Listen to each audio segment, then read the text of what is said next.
I'm Dr. Mollie Marti, and welcome to Resiliency Matters. This is where we take the big resiliency research and best practices and break it down into small bite-sized pieces that you can begin using immediately to strengthen yourself and others. What if you could shift from a fear-based relationship with negative emotions to empower yourself to use negative emotions to grow and evolve? Would you spend the next 28 minutes with us? What if in the next 10 minutes you could learn the most common symptoms of stress? Would you hang out with us? Who is us? Meet my other half today, my friend Michelle Bersell. Michelle is a psychotherapist, an author, and most importantly, I believe the creator of the F.E.E.L process. Feel every emotion as love. We're going to talk a lot about love today and emotional empowerment, and I am so very happy that you're here. Thank you, Mollie. It's an honor to be here with you today. Thank you.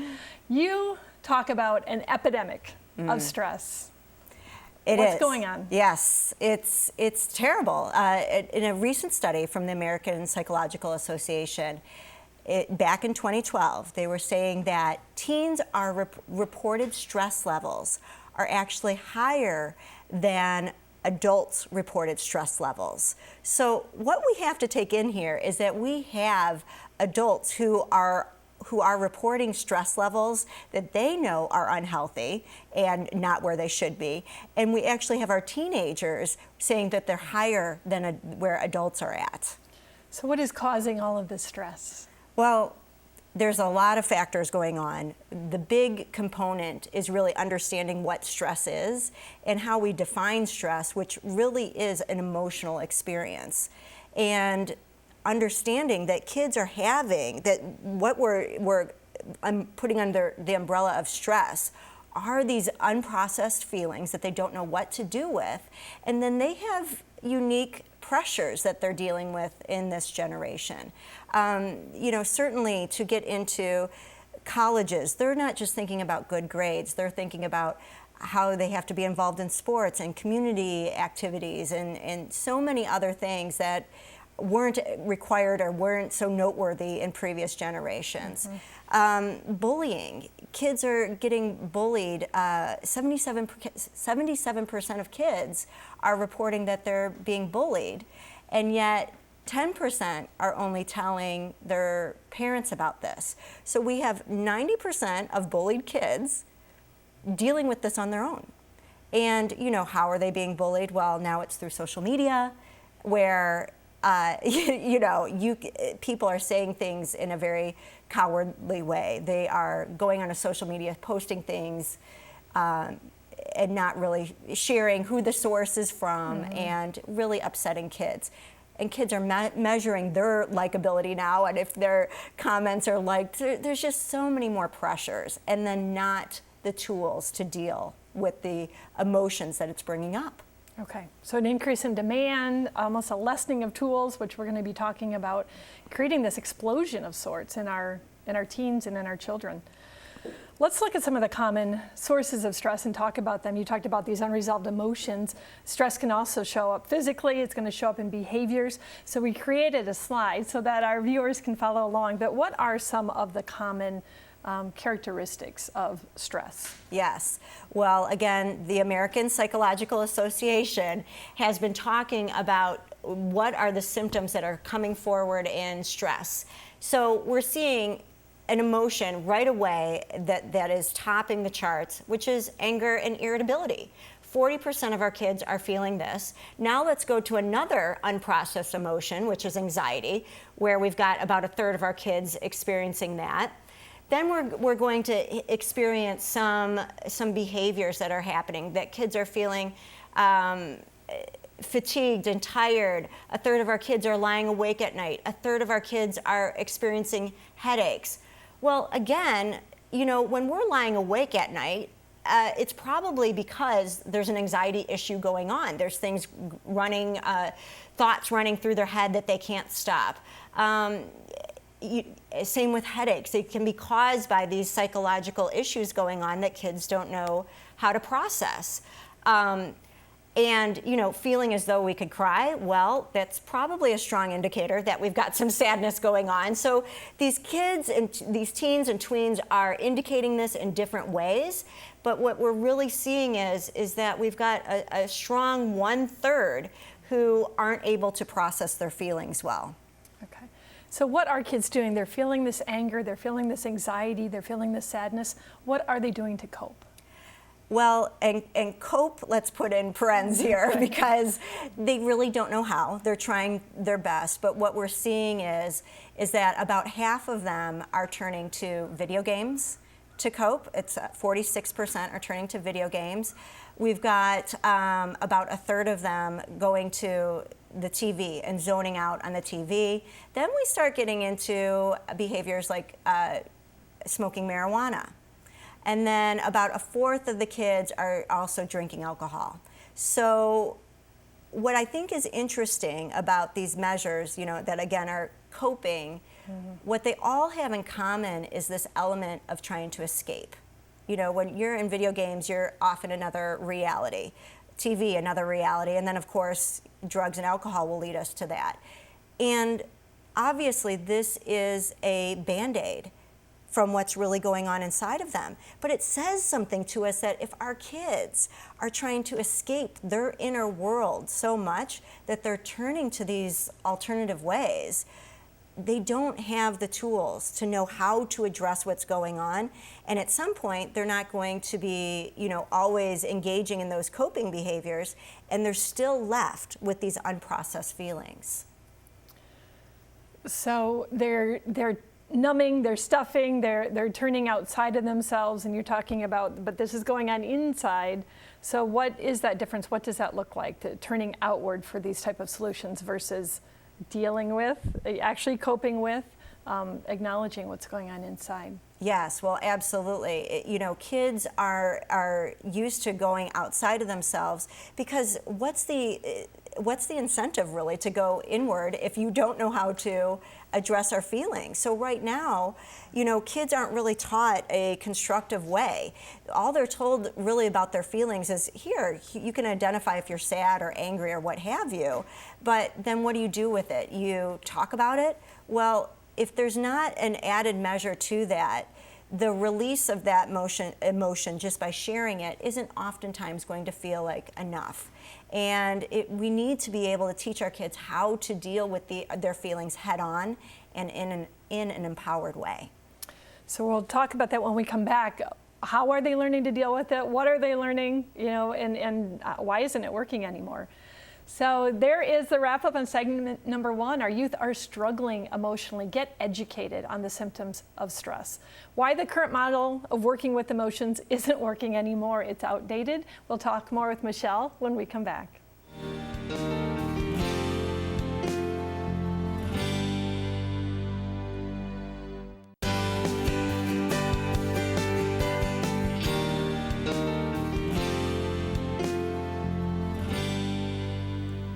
Hi, I'm Dr. Mollie Marti, and welcome back to Resiliency Matters. Today we are visiting with Michelle Bersell, psychotherapist, author, and developer of the F.E.E.L method, Feel Every Emotion as Love.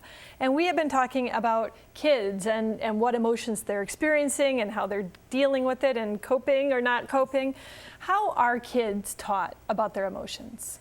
Well, it's really interesting because, of course, we are experiencing emotions all the time, and kids really aren't taught a process. What they're learning is from their parents, and unfortunately, as the APA study on stress in America is stating, is that adults really don't know how to deal with their emotions either. They don't know how to cope with their stress. So here we have our children being shown by their parents ways to cope that aren't that healthy either. Parents are, at the end of the day, flopping on the couch in front of the TV. They're turning to that glass of wine at the end of a hard day. So they're not really shown a direct way to say, hey, I'm feeling anxious or I'm feeling frustrated. How do I deal with this? They're really not giving any sources. So what I'm hearing is this current view, it's not only not working anymore, it's outdated. Oh, it's absolutely outdated, because what's underneath why adults don't deal with their emotions is because there's still this stigma that negative feelings are weak, negative feelings are a burden, why bother them? So there's not an understanding that our emotions can actually be present to serve and support us on our journey. Most adults have no idea about that. So what is the alternative approach? Yes. Well, the alternative approach is to teach emotional empowerment. And it really is about going beyond just allowing to talk about our feelings, but understanding that there needs to be a change or shift in thought and behavior that comes from our negative feelings to allow us to feel empowered. So it really is, first of all, addressing our feelings head on. And then recognizing that our negative feelings are here to serve us, to signal to us when we're going about life and it's not working for us. That's our internal GPS system to get us back on course. So what are these negative emotions signaling? Thinking back to the common symptoms that we just talked about, there were some big ones, anger. Yes. So if a child is feeling anger, and that's a GPS signal to them, what are they supposed to do with that? What is that anger signaling? Anger, I'm glad you brought up anger. It's one of my favorite emotions. And I love it. Yeah.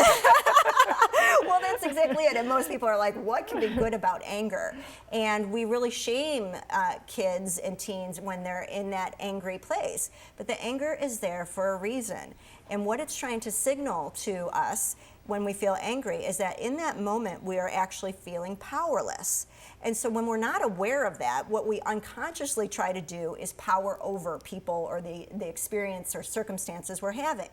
Then we do all these things that really aren't in our highest good or aren't that great of an expression of who we are, by yelling and blaming and, maybe even getting physical. So understanding that, first of all, the fear version of your anger is telling you that you're powerless.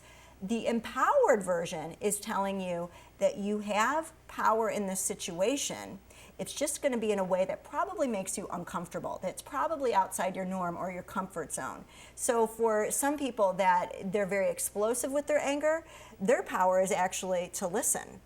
Now, people who take their anger in and don't really deal with it, their anger is guiding them to step into their power by speaking up.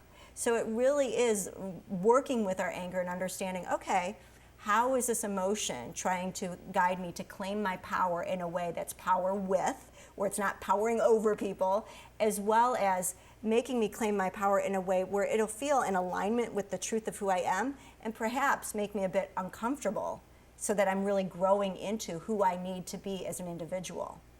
Okay, so this process is an awareness of what you're feeling, an awareness that feeling is a signal, a GPS, and then it seems like that almost creates a choice point of what to do with that signal. Am I tracking you? You got it, absolutely. And what kids in particular love about this is they love having a choice. So although some of this, especially for younger kids, may go a little bit over their heads, with the help of parents or school counselors, they'll help them determine, okay, here's the power over techniques that you were doing. Help them define some options that are power with. And then kids realize they have a choice. And we're not making either choice wrong. It's helping them understand that one choice is actually going to get them the result that they want to have quicker. And when kids see that, they are very excited, even though it may challenge them to stop and listen or speak up. Whatever that challenge is, if it's getting them closer to where they want to go, they're up for that challenge. Sure. They get an invitation to a play date, they get to go to that birthday party, they have healthier relationships, they start to see those results it produces. They get the car keys. You're talking teenagers, yes. Yeah. I have a few of those as well, yes. All right, let's take on another emotion, anxiety, I think was number 2 on that list of symptoms. Disempowered version, empowered version. Yes, the disempowered version is saying, I don't have control of this situation, there's lots of self-doubt happening. So that's the fear version of anxiety, and it makes our head spin and thoughts spin. The empowered version is reminding you, it's a GPS to remind you to trust yourself. So if here you are in this anxious state of, I've got 3 tests tomorrow, I don't know how I'm going to study for it, and you go down this path of self-doubt, that's all, and recognize that's all fear-based. And then it's like, okay, what would it be like for me to actually trust myself in this situation? And then they're going to come up with ideas of, okay, trusting myself would be like, okay, I'm going to pull out my book and study. I'm going to think about, how in the past I was able to succeed. And really looking to past experiences so you don't feel like you're just putting on a positive spin, but you're saying, I have proof. Here's in the past when I actually was able to focus and study, and I got a decent grade. I got a good grade. And it's certainly better than this path of self-doubt that's just going to keep me spinning and feeling like I'm not getting the result that I want to get. Spinning, and that pattern often leads to procrastination, which will mean you're not going to do the studying and you're not going to get the grades. So you're almost creating a path for kids to connect the dots. Yes. To say, if I flip this and I empower myself in this moment, I can create more of what I want. That's it. That's exactly it. Oh, this is good stuff. We're glad you're here with us. Tool number 2, recognize negative emotions as signals, an internal GPS that gives us an opportunity to self-correct and take an empowered approach to our feelings. So how do we begin to help a generation of kids who are stressed out? More when we come back.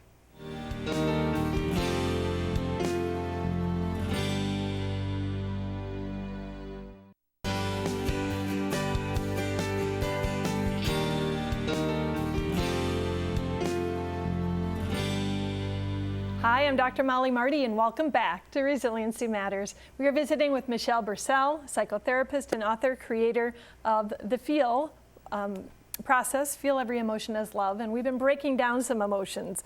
And in a nutshell, what we're saying is people typically have a very negative relationship with negative emotions. They avoid them, they stuff them, they numb them, they do everything they can to run from them. And you're creating this whole path of a different relationship with our negative emotions, and that we can be aware of them and we can acknowledge them and we can actually use them in an empowering way to get more of what we want. Along with that, we will be more resilient, we will be happier, we will be healthier. We have covered some of the big ones. We covered anger, we covered anxiety. Let's talk about sadness. There's a lot of depression. Both in our teens and our adult population. What is the disempowering, the common relationship with sadness, and then the flip to empowerment? Sure. So the disempowered version of sadness, the fear version that we all hear, is a signal to us to let us know that we are buying into a false belief about ourselves. So it makes sense that if our energy, if our focus and attention is starting to believe something about ourselves that's not true, that we would feel sad about it. And so using that as an indicator and as a signal, we can flip that to say, okay, this is a signal telling me I'm believing in a false belief. What really is the truth about myself? And really going back to, remembering your true nature and not letting circumstances define you, but remembering who you are always. And that, yes, we all have times where we, may make a mistake or we're not totally in alignment with ourselves, but that doesn't change our true nature. And what I find is so important about flipping our sadness in particular is that if we get this out to kids, the younger the better, because then we're really giving them an option about how to stop going off a track where we're really getting into depression. So, one of the kids that I worked with recently, he had this story about when he got in a fight with his brother and sister that he wasn't a likable guy. And we really flipped that to say, hey, first of all, are you a likable guy? And he's like, yeah, I am. I'm like, okay, so they get mad at you. Could it just be that there's a circumstance going on that made them mad at you and you're still a likable guy? He's like, yeah, I am. I just don't listen to him all the time. I go, yeah, you're a likable guy that doesn't listen all the time. That's okay. And really changing that he doesn't have to keep repeating to himself this thought, this false belief, I'm an unlikable guy. And once they get that, they can really run with it. And again, the younger, the better. And it is taking, I have so much research going through my mind and Martin Seligman's work, and I'm making it personal and pervasive and all of these things. When kids from outside in, and it can be a malicious comment, it can be unintentional comment, it can be someone limiting the truth of who they are or putting them in a box or judging them, all of those different types of triggers.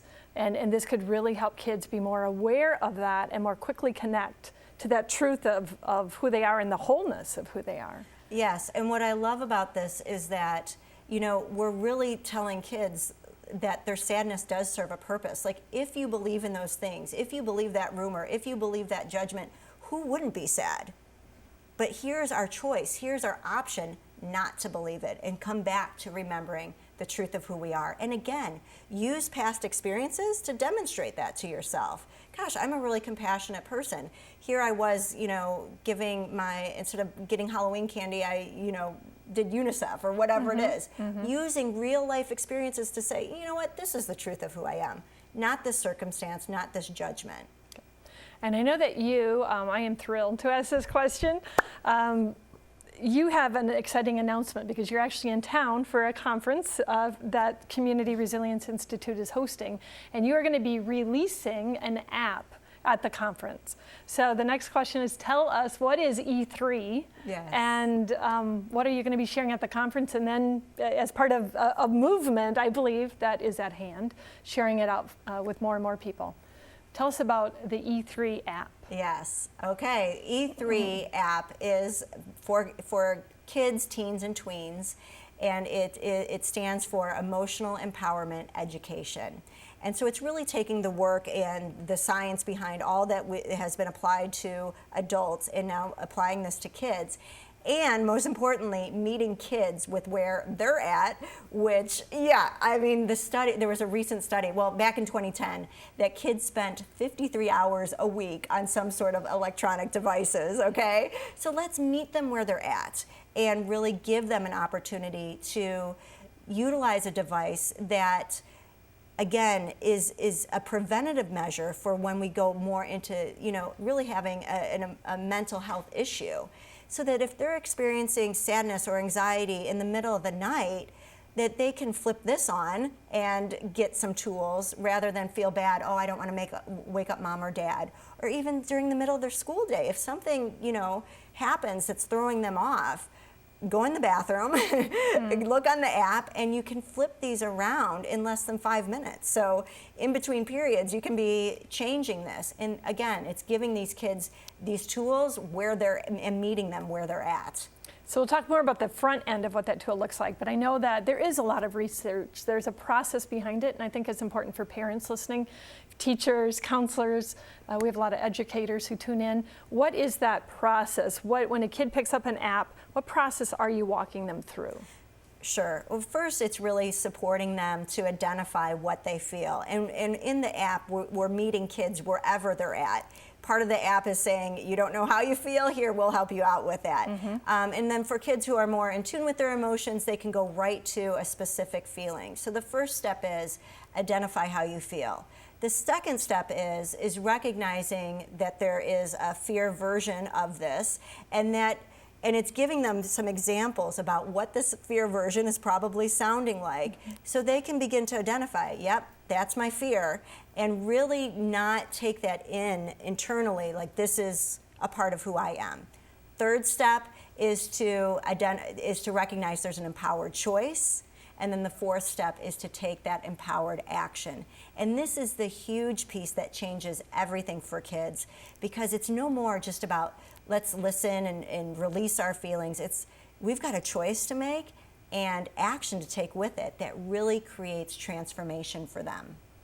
So I can see so many applications that I personally, the Community Resilience Institute, are so honored to be partnering with you to get this out to school counselors, to nurses, to parents. There's so many people in need of this app, and Michelle is also developing a curriculum around this.